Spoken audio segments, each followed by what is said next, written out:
Hello, welcome back to my channel, and today I'm going to talk about how to write a concept paper for PhD thesis.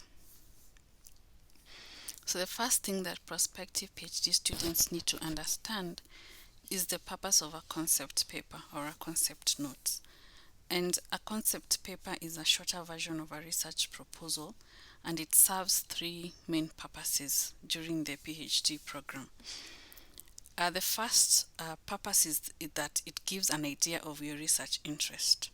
Remember in my earlier video about how to choose a topic for your PhD thesis, I mentioned that one of the factors that PhD students need to consider is the interest of the faculty of the school in which the student is applying to. So during the application process, submission of a concept paper serves this purpose. So it informs your school or the department you have applied to what your research interest is, what your research area is, and whether that research area or research interest is aligned with the research interest of the faculty of that school or department. The second purpose is actually a continuation of the first point, is that it determines how fit you'll be in that school or department.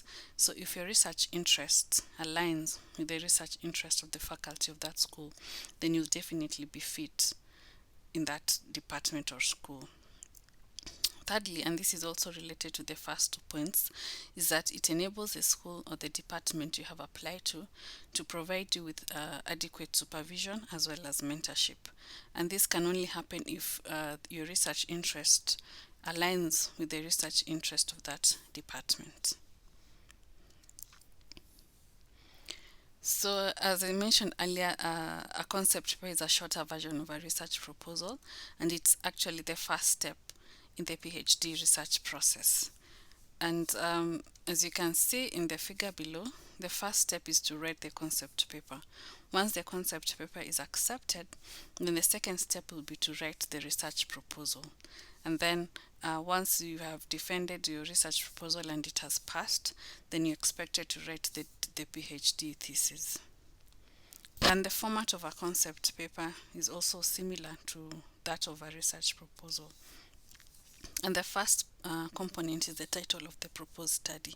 So the title should be descriptive of the study that you want to undertake, and it should be short and specific, ideally not more than 15 words in length. You can also add a subtitle, which should be separated by a full colon. The second component of a research concept paper is the background to the study. So this section should actually contain the history of the topic, how it has evolved over time, and then it should also include other studies on the topic. What have other researchers done about the topic, and what, in summary, are their findings, the findings of those researchers. Then from that, then you need to articulate the gaps in the existing literature. And then from that gap, then you need to show how your study is going to contribute to filling in the gaps. This is very important, especially at the PhD level, where your contribution to research or to knowledge is really key, and it is the most important aspect of the examination of the PhD thesis. After you have discussed the background to the study, then the next thing is to discuss the statement of the problem. What problem are you trying to solve, or what issue are you trying to investigate and recommend solutions to that problem? So the statement of the problem should be a clear description of the issue that you're trying to investigate, and it should also highlight how relevant that issue is in the context in which you are studying. And then lastly, it should show how it is important to address the issue, that if the issue is not addressed, what will be the repercussions or the consequences. Okay, so that is how you write the statement of the problem. The fourth bit is the goal and objectives of the study. So the goal is actually a broad statement of what the student is trying to achieve, or what the student is going to achieve by doing that, undertaking that study. While the study objectives are specific and detailed statements of how the student is going to accomplish that goal. Okay, so the goals of your study actually will inform the scope of your study. The more the objectives, the wider your scope is going to be. And secondly, the objectives should be stated using action verbs. Action verbs are verbs like evaluate, analyze, explore, describe. Those are some of the action verbs that are used when describing the objectives of the study. And then lastly, the objectives should be SMART. And SMART here is an acronym that stands for specific, measurable, attainable or achievable, then realistic and time bound. So when you are coming up with the objective, then you should make sure that they meet the SMART criteria. After the research objectives, then you need to discuss the research questions. And the research questions are somehow related to the research objectives. And the purpose of the research questions is that they help the student to stay focused. Once you have identified the research area that you want to study in your PhD, then you need to realize that you cannot investigate all the research questions related to that area of study. So you need to select a few research questions that your PhD study is going to address. So once you have selected the research question, it's going to help you to stay focused. And then you need to make sure that the study is going to answer the research questions.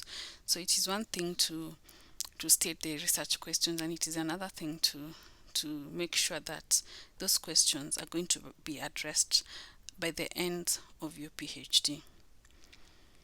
And then good research questions are questions that can be explored deeply, and especially at the PhD level. You don't want to select research questions that can be answered with a yes or no response, or that will not enable you to really go deep into literature and into research. You want research questions that are PhD worthy. And when you're selecting the research questions, you also need to think about the data that are going to be required to enable you to answer those questions. And if the data is secondary in nature, then you need to investigate accessibility to the data sets. So this is one of the first things that you need to look at when you're selecting research questions and thinking about the data. Think about how you're going to access the required data sets. And if the process is going to be a bit weird or cumbersome, then you need to start the process quite early in the PhD program, so that by the time you have defended your thesis, you already have access to data that will enable you to move to the next stage of data collection and data analysis. The sixth aspect of a concept paper is a preliminary literature review.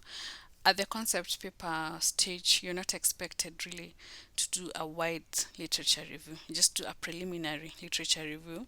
And the preliminary literature review will actually enable you to write at the earlier sections that I had mentioned, especially the problem statements. Without a literature review, then you cannot really compose a good problem statement. So in this section, the examiners are going to look at whether you have included the key literature. So in each topic or in each research area, there are key literatures that must be cited in a paper for them to see that you actually are aware of the state of knowledge in that topic that you have selected.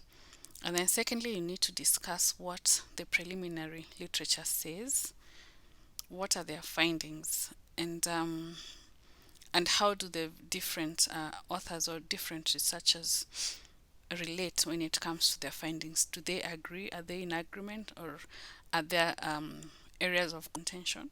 And if there are areas of contention, then you need to understand why those areas of contentions are there. Once you have identified the findings, then definitely need to identify the gaps in the literature and how your study is going to fill those gaps. So a preliminary literature review is very important, and it is expected. After the preliminary literature review, then the next step is the research methodology, preliminary one. And in this section, then you're expected to discuss your proposed research design, how you're going to answer the research questions that you had stated earlier. And how you're going to answer those research questions is actually what the research methodology is all about. So you need to select the research design, and the research design is going to influence the methods that you are going to choose. and the methods are going to influence the procedure that you're going to follow for you to be able to collect data, analyze the data, and come up with results that answer the research questions that you had stated earlier. Okay, and then the eighth aspect of the concept paper is the contribution to knowledge, and this I've mentioned it earlier, actually twice, and the contribution to knowledge is very, very important, especially in the PhD level study. You need to show what value your study is going to add to the body of knowledge in that research topic or research area. And there are different ways of contributing to knowledge or to adding value to knowledge, and this can be in the form of methodology, can be in the form of geographical scope.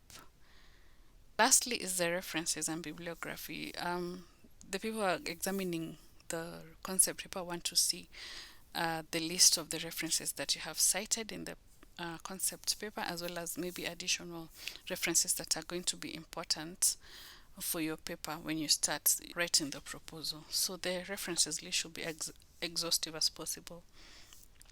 And you should also be able to track new publications and include them in the paper.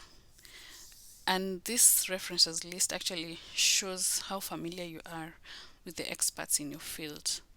So you cannot select a research topic of interest and fail to cite the main experts in that field. That will show that you have actually just scratched the surface. You have not dug deep into the literature in that particular research area. And then lastly, it should be formatted in appropriate reference style. So different schools, different departments have their preferred referencing style, and this can be APA, MLA, Harvard, Chicago. So this varies from one university to the other and from one program to another.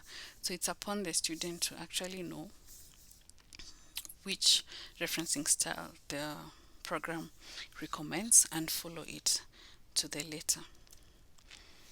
And in conclusion, I want to leave you with this quote that says, vision gives you the impulse to make the picture your own. Liken a concept paper to the vision that a PhD student has. So when you're applying to a PhD program, you have this vision of what you want to achieve during the PhD program, and that vision should be able to give you the impulse to make that picture your own. So it's upon you, the student, the PhD student, to actualize that vision that you have through your concept paper, and also through the research proposal, and lastly through the thesis. And with that, I hope you have learned one or two things with regard to the writing of a concept paper for PhD.